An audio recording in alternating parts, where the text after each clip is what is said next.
আমরা সবাই জানি যে 2015 সালে বিগত ফ্যাসিবাদী সরকারের সময় স্থানীয় সরকার নির্বাচনে দলীয় প্রতীকে অংশগ্রহণের সিদ্ধান্ত হয় এবং সে অনুযায়ী আইন সংশোধন করা হয়। এবার আমাদের সংস্কার কমিশনগুলোর পক্ষ থেকে বিশেষ করে নির্বাচন ব্যবস্থা সংস্কার কমিশন এবং স্থানীয় সরকার সংস্কার কমিশন দলীয় প্রতীক বাদ দেওয়ার সুপারিশ করেছিল। এছাড়াও আপনারা জানেন দীর্ঘদিন ধরে নির্বাচন বিশেষজ্ঞ বিভিন্ন দল দলীয় প্রতীক বাতিলের দাবি জানিয়ে আসছে।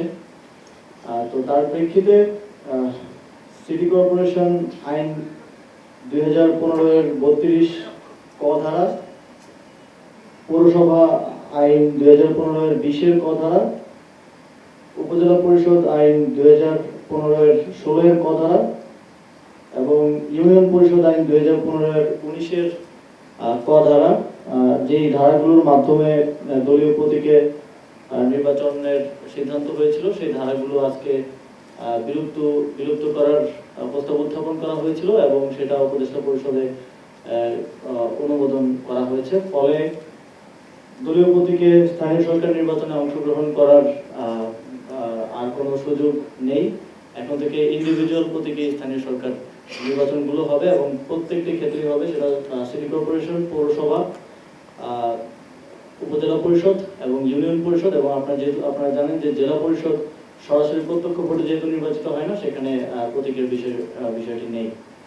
তো এক্ষেত্রে আমরা দেখেছি যে বিগত সময়ে এই যে সরকারি দলের মার্কা পাওয়ার যে একটা বিশেষ সুবিধা কিংবা এই দলীয় প্রতীক বা এই জিনিসটাকে কেন্দ্র করে অনেক হানাহানি স্থানীয় সরকার নির্বাচনকে কেন্দ্র করা হয়েছে এবং অনেক জায়গায় মার্কার ভোটে অনেকে জিতে এসেছে কিংবা গায়ের জোরে জিতে এসেছে। এখন আমরা প্রত্যাশা করছি যে এর মাধ্যমে স্থানীয় সরকারে আমাদের একটা ইতিবাচক পরিবর্তন আসবে এবং স্থানীয় সরকার নির্বাচন যখনই হোক যোগ্য প্রার্থীরা তাদের নিজেদের মেরিটের মাধ্যমে জিতে আসতে পারবে।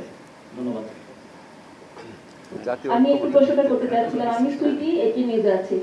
আপনারা যেহেতু স্থানীয় সরকার নির্বাচনের ব্যাপারে যে সিদ্ধান্তটা নিলেন যে দলীয় প্রতীকে নির্বাচন হবে না, এর মধ্যে বিভিন্ন দলগুলো থেকে চাওয়া হচ্ছিল যে স্থানীয় সরকার নির্বাচনটা যেন আগে হয়, আপনাদেরও ওরকম একটা ইতিবাচক মনোভাব আমরা দেখেছি, বিএনপির আপত্তি ছিল। এখন এই যে নতুন আপডেটটা এলো, তার মানে কি জাতীয় নির্বাচনের আগে কি এই নির্বাচনটা হওয়ার সম্ভাবনা দেখা দিয়েছে কিনা, আর সেটি যদি হয়ে থাকে কবে নাগাদ হতে পারে? আপনারা জানেন চলমান সংস্কার, বৃহৎ যে সংস্কার কর্মসূচি তার অংশ হিসেবেই এই সংস্কারটা হয়েছে এবং আমরা স্থানীয় সরকার বিভাগের প্রতি, স্থানীয় সরকার মন্ত্রণালয়ের প্রতি, কমিশনের যে বাকি প্রস্তাবগুলো আছে সেগুলো নিয়েও কাজ করছি। সে বিষয়েও আপনারা আপডেট পাবেন। আমরা সেগুলো সংস্কার বিষয়ে কাজ করছি। আর নির্বাচনের বিষয়টা আপনারা জানেন এটা জাতীয় ঐক্যমত্যের বিষয়। রাজনৈতিক দলগুলোর ঐক্যমত্য এবং হলে এই বিষয়ে স্থানীয় সরকার নির্বাচন জাতীয় নির্বাচনের আগে হতে পারে। এই বিষয়টা সম্পূর্ণই রাজনৈতিক দলগুলো সহ সরকারের একটা ঐক্যমত্যে আসার বিষয়।